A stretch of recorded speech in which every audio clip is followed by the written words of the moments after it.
If you read any self-help book out there, go to any motivational speaker, you can go back to the dawn of time. The most common things that you'll read or that you'll hear is that you should strive for greatness, you should set incredibly high standards, you should raise the bar, you should think better of yourself, you should love yourself more, you should live every day like it's your last and not settle for anything less than 100%.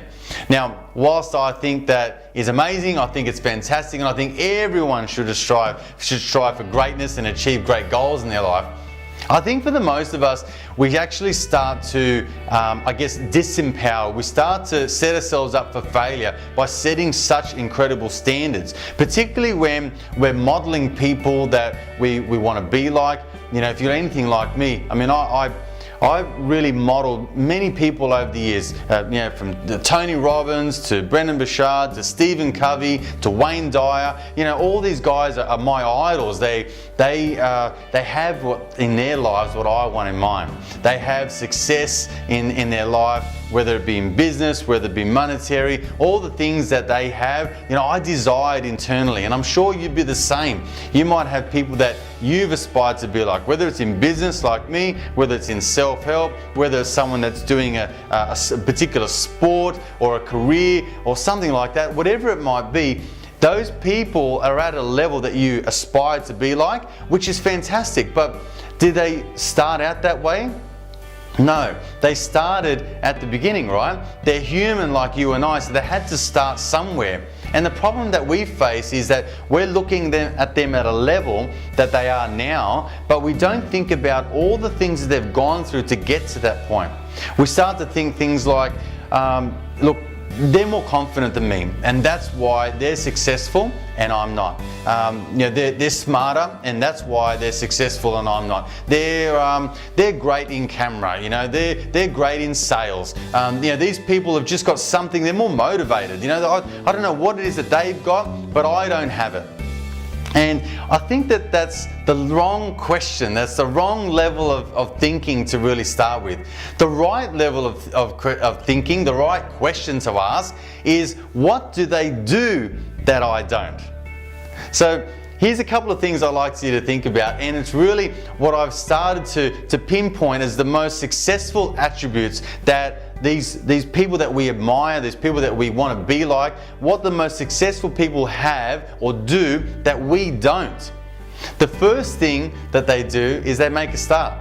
As simple as that sounds, for most of us, we think about, okay, I want to start a new business. Now, what do I need to do that? Well, I'm going to have to research here. I'm going to have to go and set up a business name. I'm going to have to employ people. I'm going to have to get some working capital, and a lot of the fear, a lot of the self-doubt, a lot of those inhibitions come out, a lot of those self-limiting beliefs come out, and it builds this anxiety up to a point where we actually don't even make a start at all. You have to imagine how many ideas out there, how many businesses, how many successful inventions, how many things that could have changed the world actually never got off the ground because no one made a start to begin with.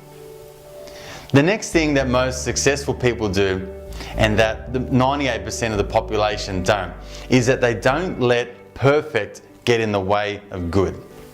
And what I mean by that is that for the most people that I talk to, whether I'm in coaching or in my workshops or seminars, they have this idea that everything has to be perfect. That they say, well, I'm just waiting for my website to be 100% and then I'll go for it. Or I'm just waiting to get my all my social media things in a line and then I'm going to go for it. Or I'm just waiting for something to happen in my life, personally, and then I'm going to make a decision on that. And the problem is that there's never really a right time in life. There's never really an ideal moment. For me, there's a quote that comes to mind. There's only two times in life: right now and too late. Right? So the thing is, with successful people, do they feel fear? Yes. Do they have anxiety? Yes. Do they have self-doubt? Of course they do. Do they have all the answers when they begin?